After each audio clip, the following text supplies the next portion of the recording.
1655, if the camera's correct. If the camera's correct. Oh, 1655. because you said it the other time. Yeah, so that means if there's something that's interesting, if you look at your phone, it's the same time that you'll have the time code here.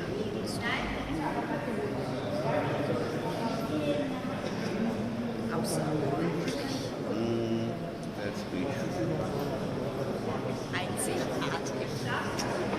These words, they are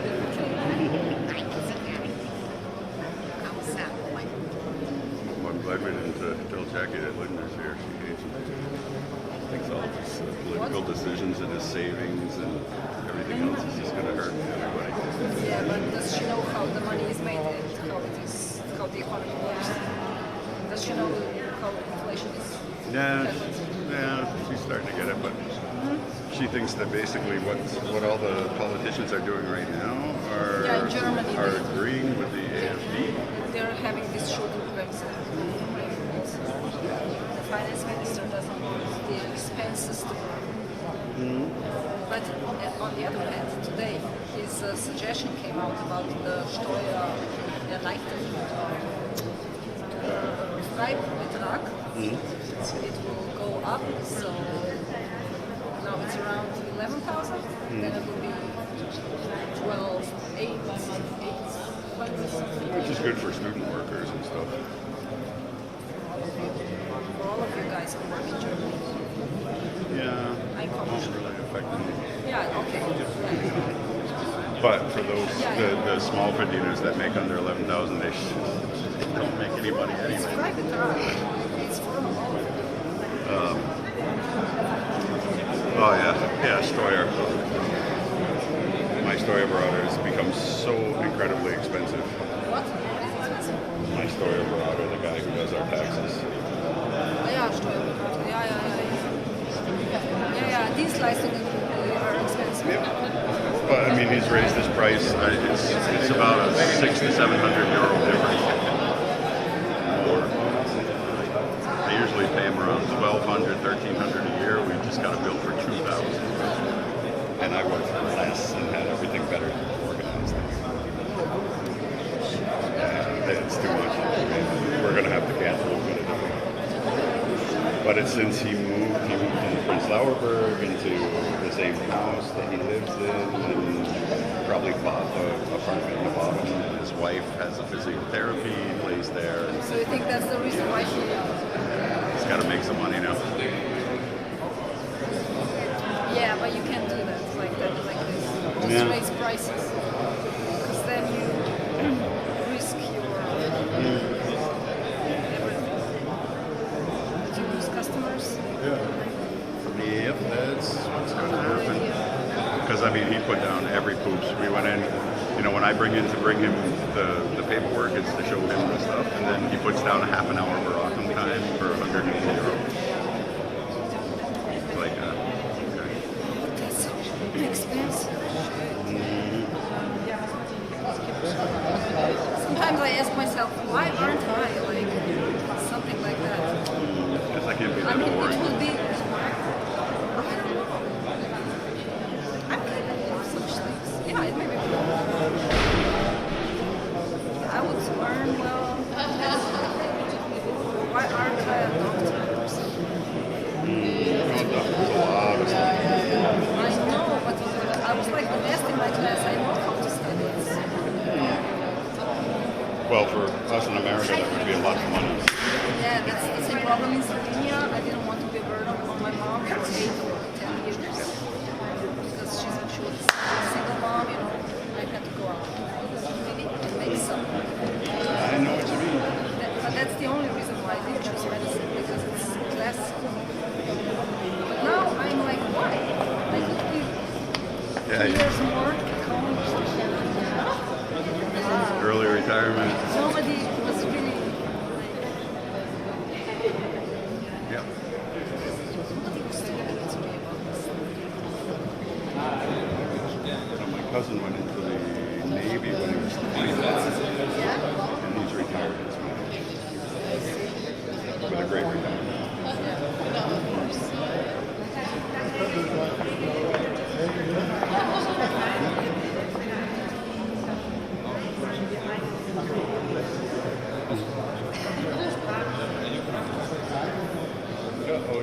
actually probably take one of those chairs. Oh, maybe I'll just stay here. Although I have a seat reserved. I mean, they know how many guests there are. What they ate for breakfast,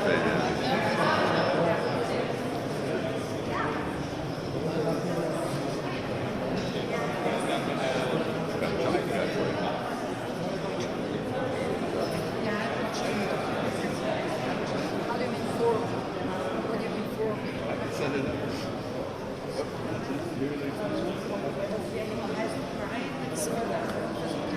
There's no setting up.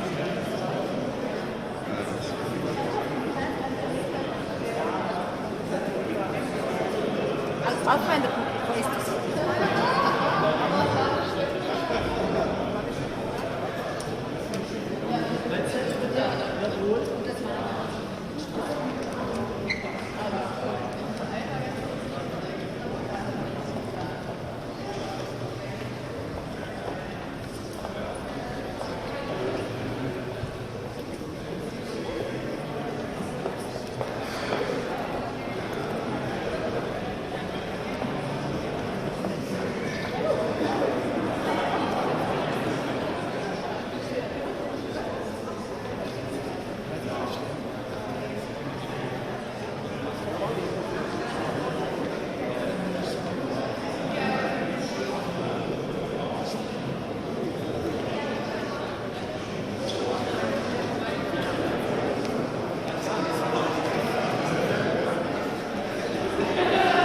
I don't want to sit next to him.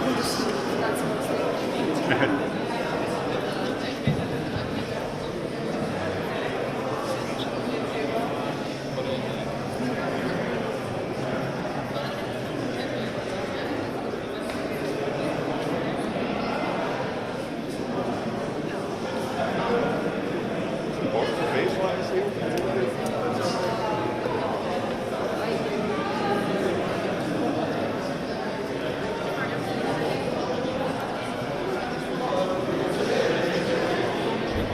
Wait till the minister arrives. He'll recognize him. Yeah, I know. But who's the one getting the award?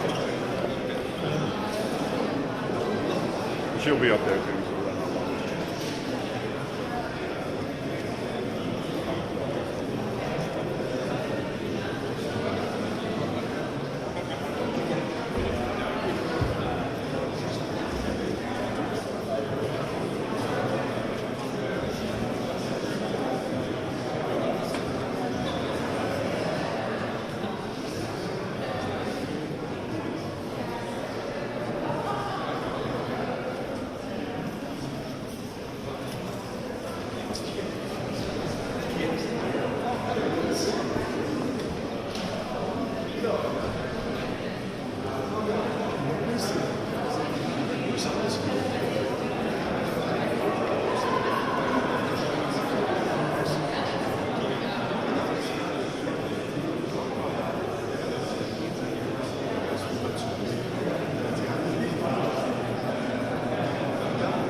about 10 minutes time. We're still waiting for Minister Lindsay, so about 10 more minutes and then we'll get started with this beautiful music, which gives me the chance to mention that this is the Stegreif Orchestra, and what you're listening to are own compositions.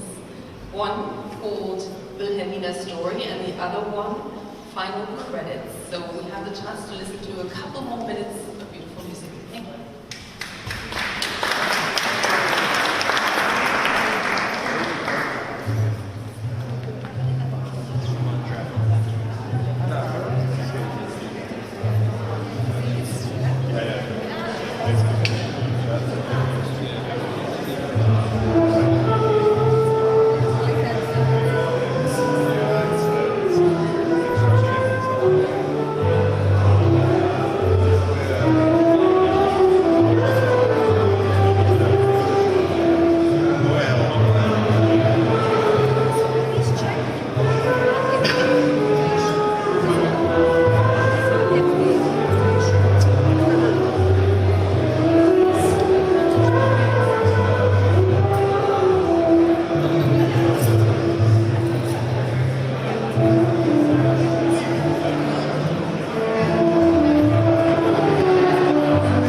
Thank you.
oder das andere.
From the Stegreif Orchestra, a big round of applause.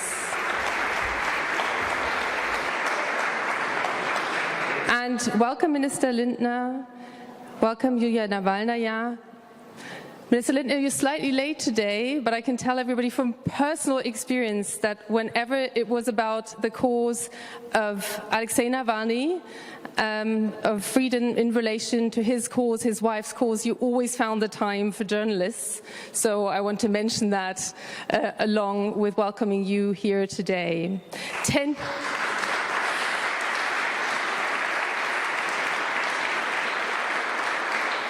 10 years Freedom of Speech Award. It's still necessary. It's becoming more necessary than ever. Welcome to all of you this evening. It's gone a long way. It's gone for 10 years in which our Director General Peter Limburg has been leading the organization Deutsche Welle. It's one of your leading projects, and without further ado, I would like you to open this event this evening.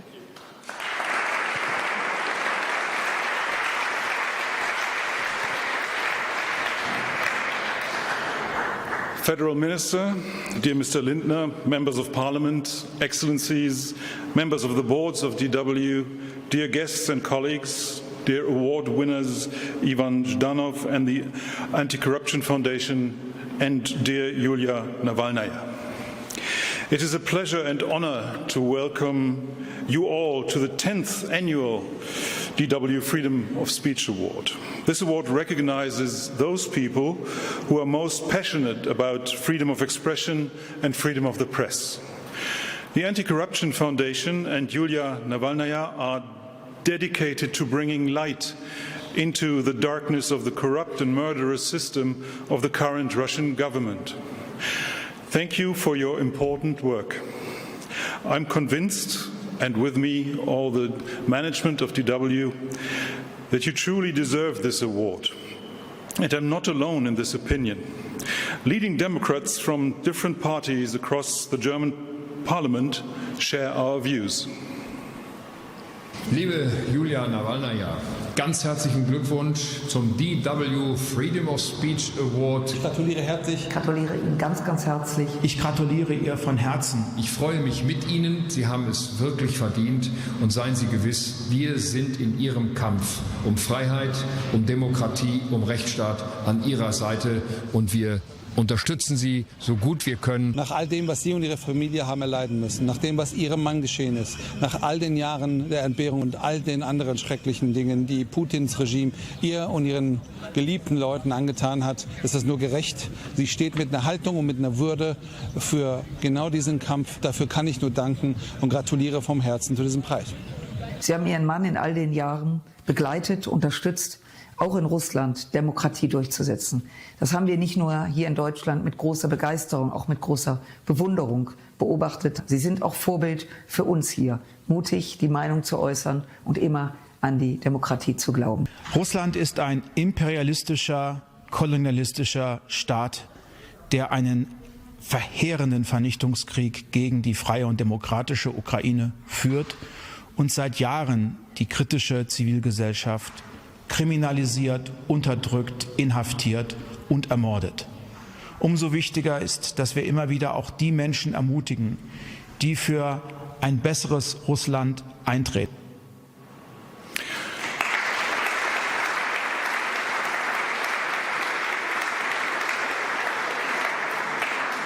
It is the mission of DW to provide fact-based information where it is needed. That means also to Russia and Ukraine. Ukraine is a victim of Russia's aggression. While it seems that many Russian citizens believe the state propaganda, millions of people there do not. Those citizens of Russia demand and need the support that international media like DW can offer. Unbiased and objective information reaches them online via satellite and social media. The Russian authorities are trying everything to block our content, and they have learned much from the Chinese, who are unfortunately very successful in blocking the open, free internet. I can only advise all Western democracies to invest more into the freedom of the internet and to support the development of technology for circumventing such censorship. Content from free and independent media must reach people in Russia now and in the future. By presenting this award to Yulia Navalnaya and the Anti-Corruption Foundation, we are also sending a clear signal to our Russian audience. We as DW will not abandon you. We will do everything to provide you with unbiased, fact-based journalism. I wish you, dear Yulia Navalnaya and Ivan Zhdanov, all the best for you and your families, and may your mission be ever successful. Thank you.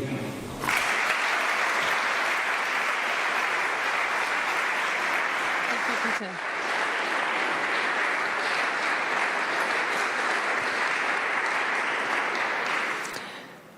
As chief political editor of Deutsche Welle, I have the privilege of working in an overall functioning democracy. That's a privilege most journalists around the world do not have.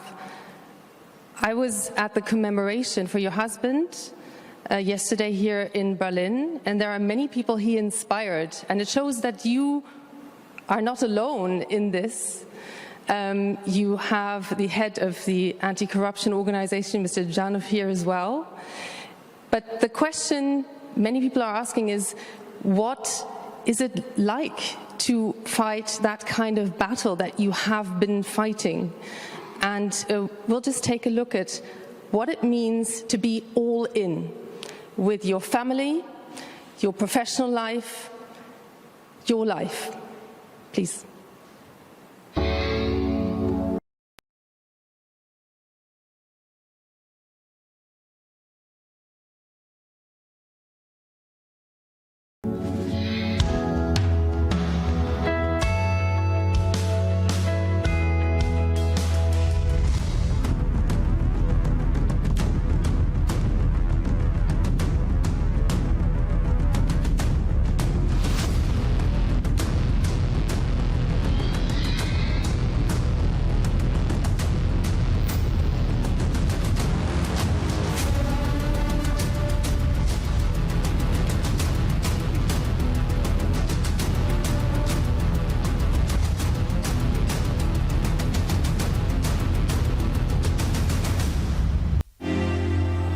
За то, что они сделали с нашей страной, с моей семьей и с моим мужем, этот режим и Владимир Путин должны понести персональную ответственность.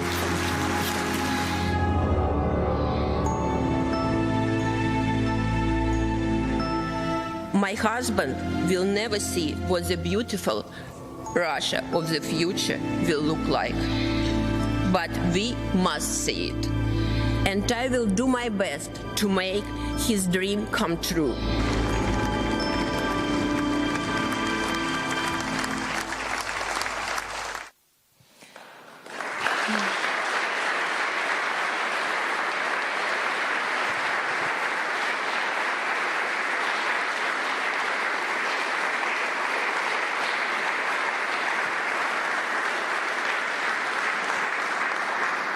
Mrs. Navalnaya, you are surrounded by people who want to make this pledge come true. Ivan Janov is one of them. We're about to hear from him. You paid the ultimate price, but there's a lot of harassment. Mr. Janov, when the Kremlin couldn't get hold of you, they arrested your father, your 69-year-old father, who's since been released. So there's a lot we don't hear about, and that isn't even reported. At the same time, when your anti-corruption NGO was shut down, Deutsche Welle knows how it feels, in Russia, you just started up internationally.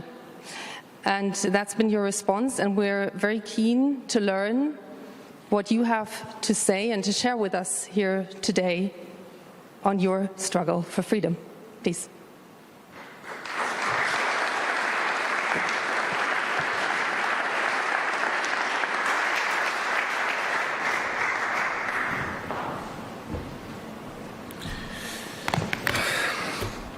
Dear Minister Linder, dear Mr. Limburg, distinguished ladies and gentlemen, it's a great honor for me to stand before you today and accept the Deutsche Welle Freedom of Expression Award on behalf of the Anti-Corruption Foundation.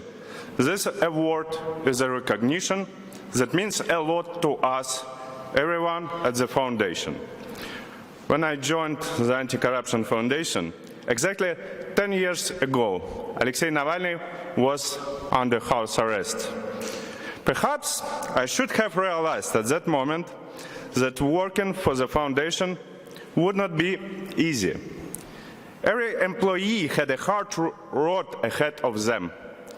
But I'm sure that if each of the employees had been asked, knowing the hardship that awaited us, whether they would agree to join the foundation, the answer would have firm and clear, yes.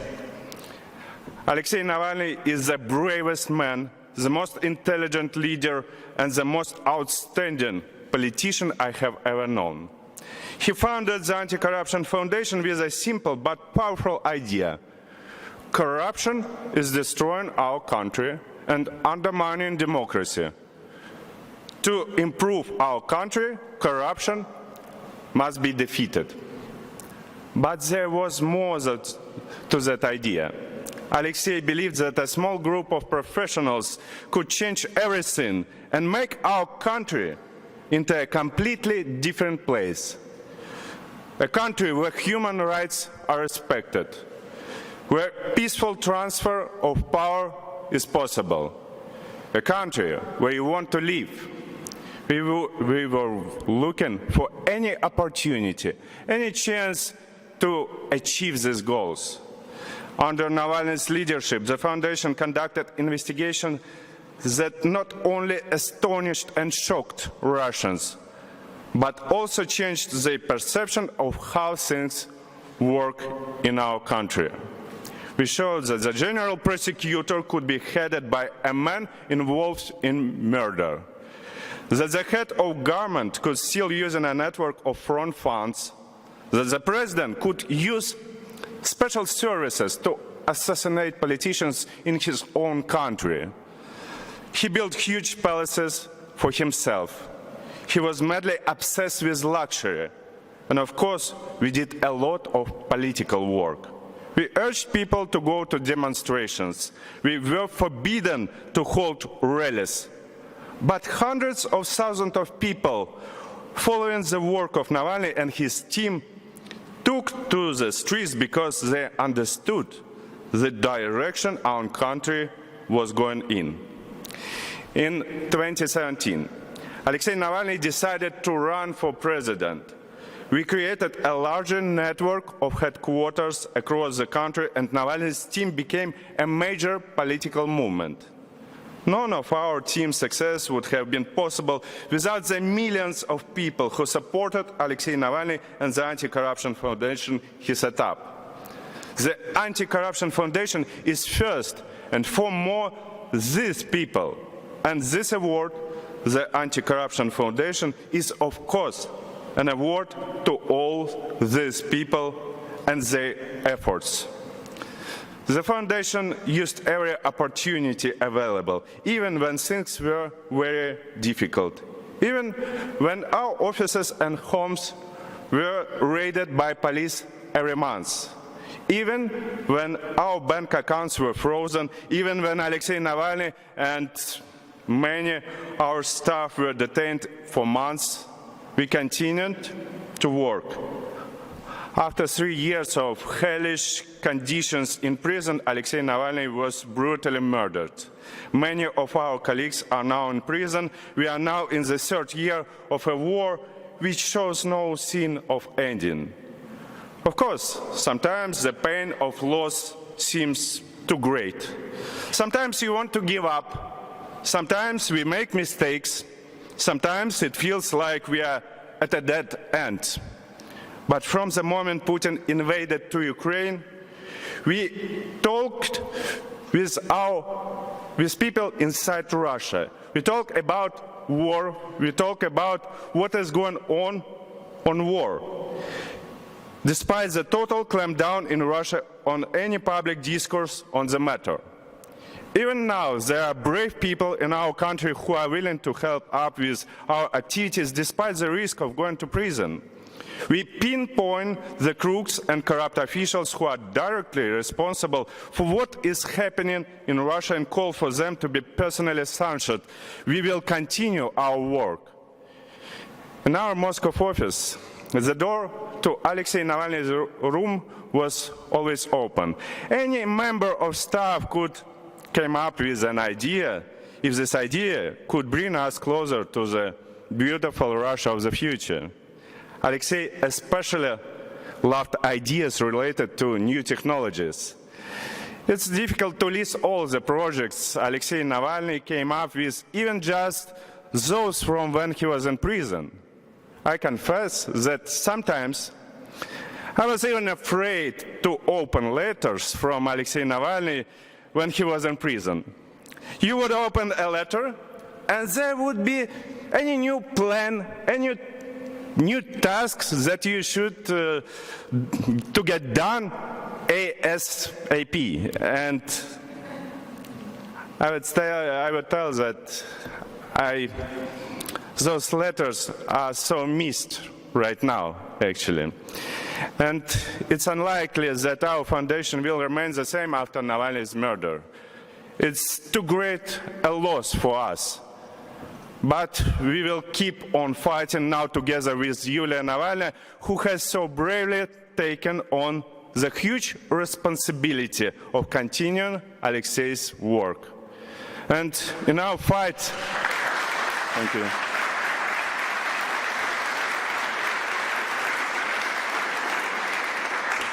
And in our fight, we will keep to all Navalny's principles. The most important of this is his belief that good will always triumph.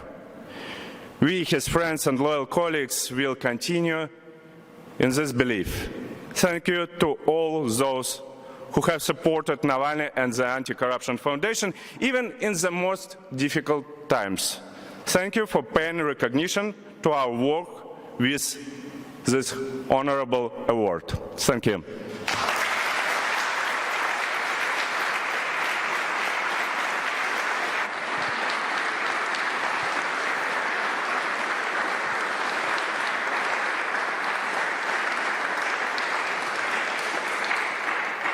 Thank you, Mr. Janov, and I guess you are asking for a new task list from Yulia now as well. I was at the Munich Security Conference, and everybody who was there remembers that it was the security conference where there was suddenly a shock going through every single room of people hearing the news, not wanting to believe what had happened was true, and desperately trying to assess whether indeed it was true. And one of them was Minister Lindner. You were there, and we came up to you and we asked you for a soundbite there and then. And everybody was professional that day, but I didn't come across anybody who wasn't completely personally shaken that this had actually happened. So again, you didn't hesitate when you were asked to speak here today, and we very much look forward to hearing what you have to say. Thank you.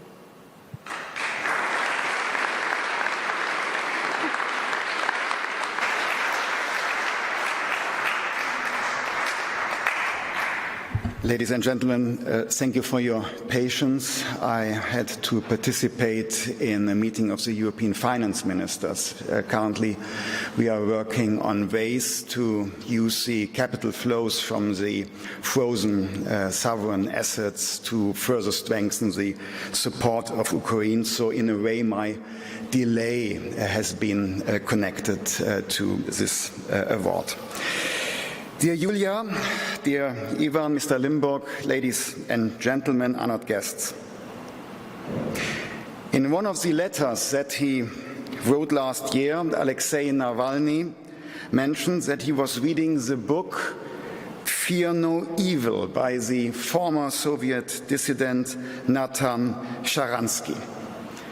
In the Soviet Union, Sharansky spent 9 years in a Siberian gulag.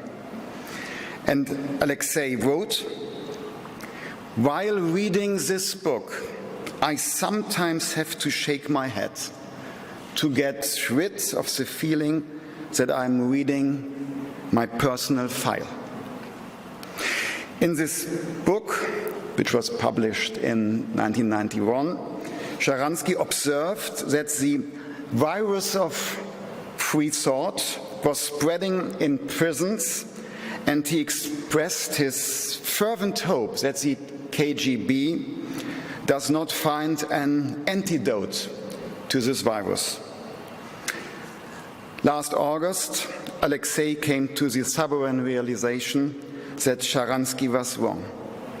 In Russia today, free thought is being fought far harder than it has been for a long time.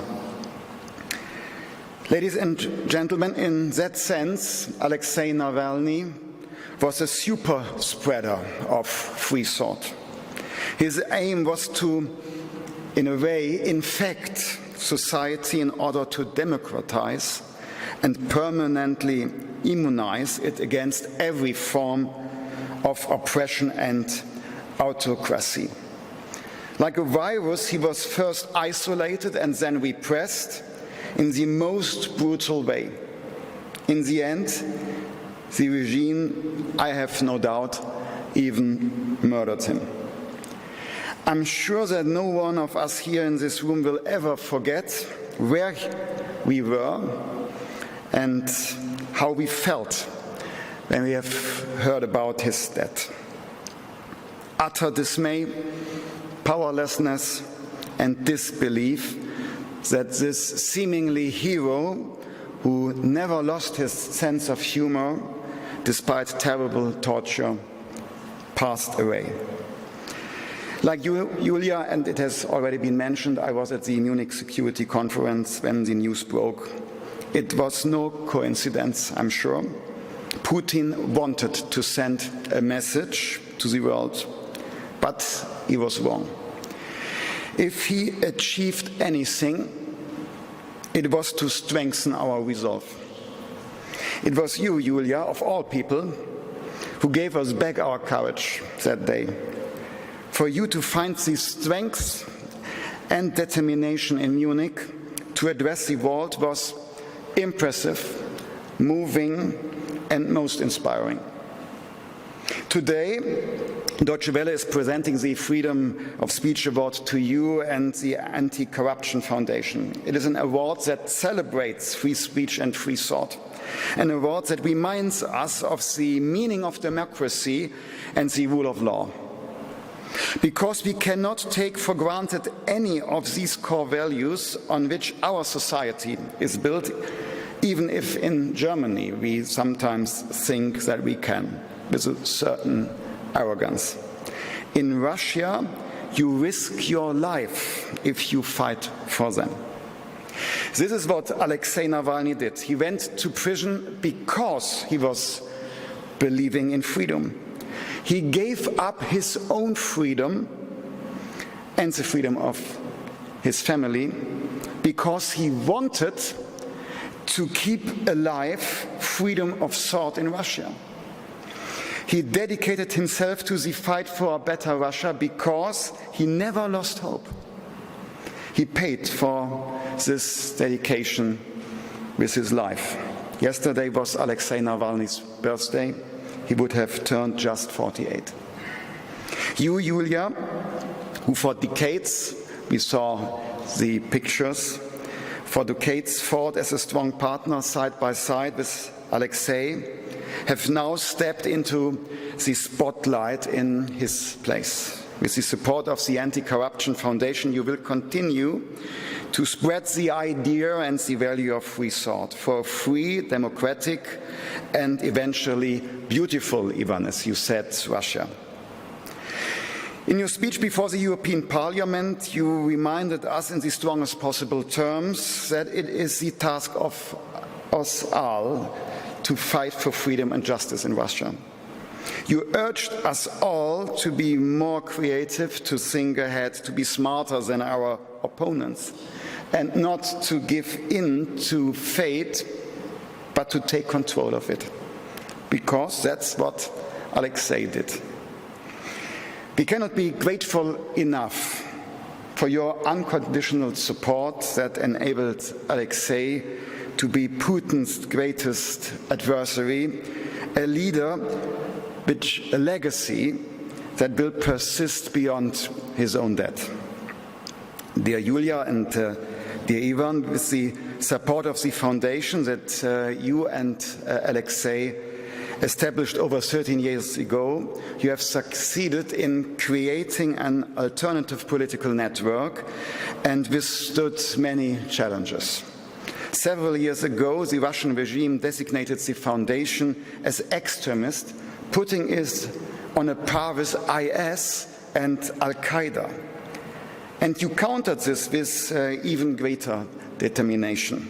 You continued to successfully carry out your important work in exile in Vilnius, providing between 18 and 20 million people with news and reports every month. Your list of 6,000 now includes the name of a far larger number of Putin's bureaucrats, friends, supporters, and oligarchs, and has become a symbol for the fight against Russian corruption. For all of the foundation's employees, this entails a high level of personal risks, and we would like to pay tribute to their courage as well. It is precisely the relentlessness of these regular updates to the list which sends the clear message that you won't give up. This relentlessness is, by the way, exactly what I was wanting to achieve with my weekly posts on Alexei's days in prison.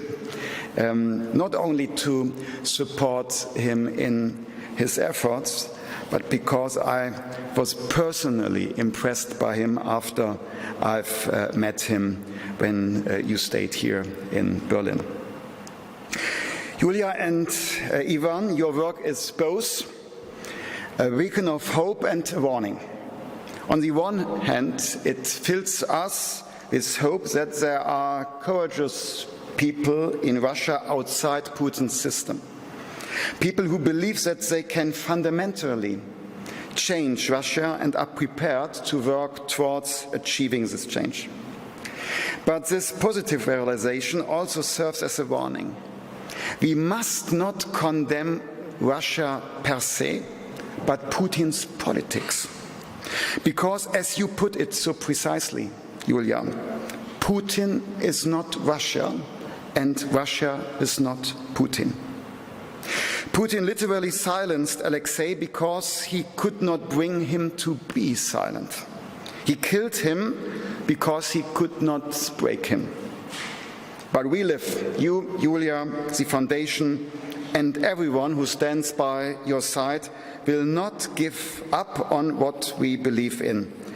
We will not give up the fight against Putin. Like Alexei, we remain convinced that Russia deserves a chance. Based on what we are believing in, we need to take responsibility, because only as a strong democracy we can successfully fend off attacks on our democracy and maintain public and political pressure on Russia's current regime. We can only achieve this by giving more publicity to the Anti-Corruption Foundation's work, by sharing information, supporting the Foundation with donations, and by shining a light on its tireless efforts to fight disinformation through awards like today's Deutsche Welle Foundation Freedom of Speech Award. Ladies and gentlemen, despite many uncertainties, we must not lose sight of the fact that time is on our side. It is a fact that Putin's time in office will come to an end one day, which makes it all the more important that Russia is prepared for democracy when the time comes. Ladies and gentlemen, in the long term, the will to be free will always prevail over oppression. In Alexei Navalny's letter, which I've quoted at the beginning of my speech, he wrote, "Only once Russia's opposition movement is made up primarily of people who, under no circumstances, accept switched elections, flawed judicial proceedings and corruption, will we be able to grasp the opportunity that will surely come our way again and use it properly, so that in 2055 nobody will be reading Sharansky's book and thinking, wow, that's just how it is for me." End of the quotation. I'm convinced that the determination and fearlessness with which you, Yulia, and Ivan, and your whole team are fighting for the freedom of people of Russia and the democratization of Russia, we will experience together the collapse of Putin's system under the viral load of free thought much earlier than 2055. Democracy will prevail in the long run. Thank you very much.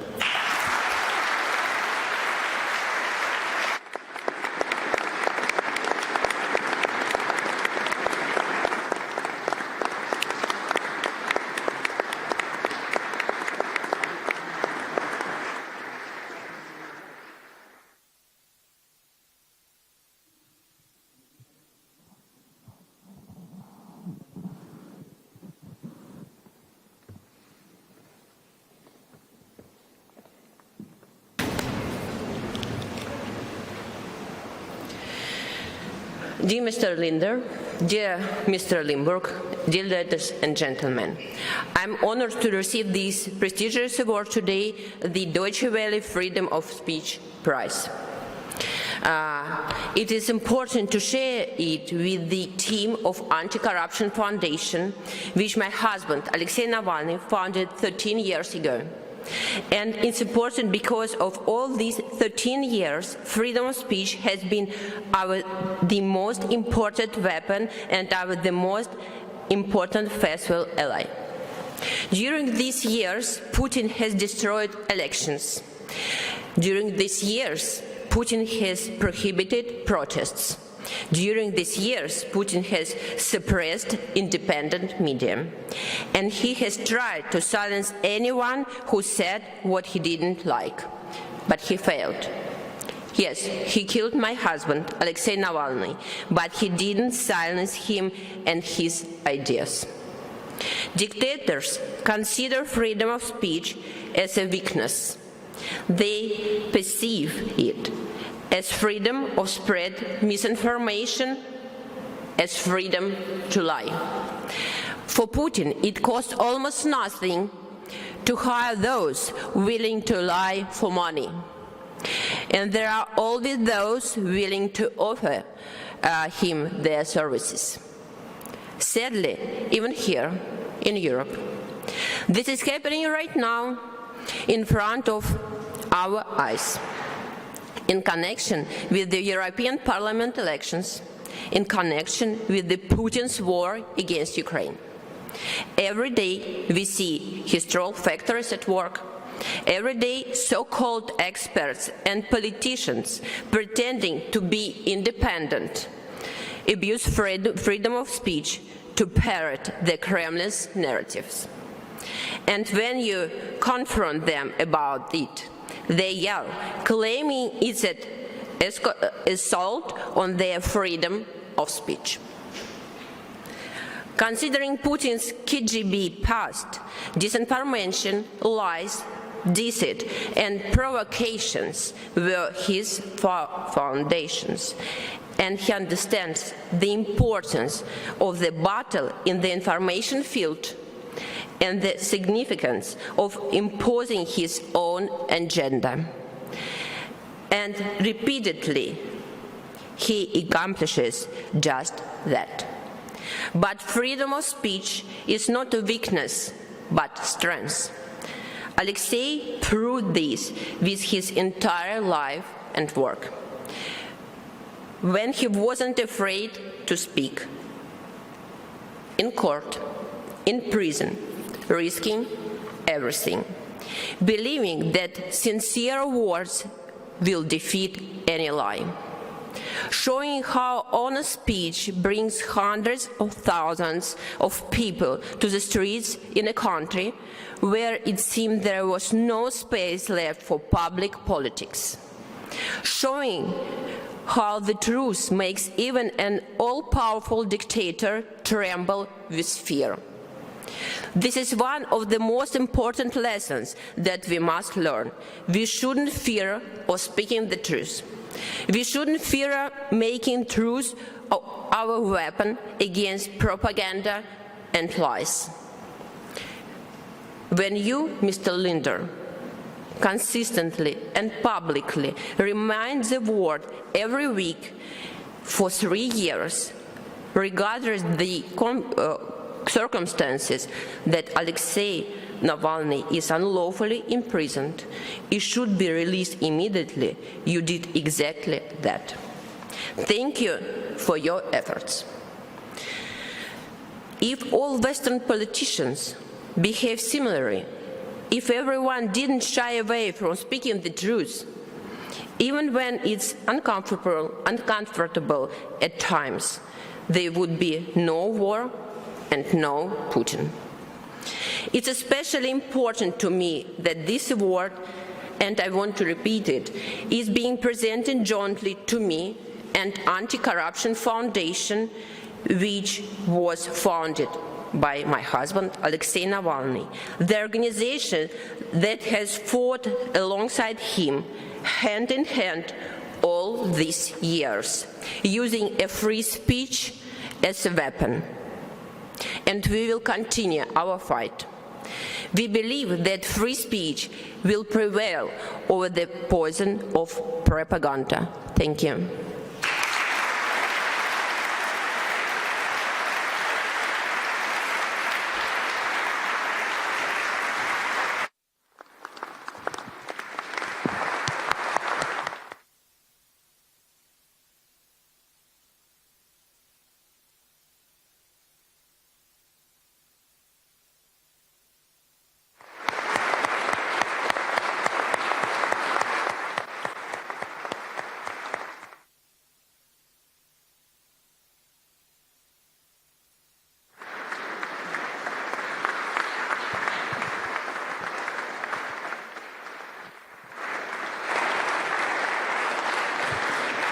Thank you very much. This concludes the official ceremony, and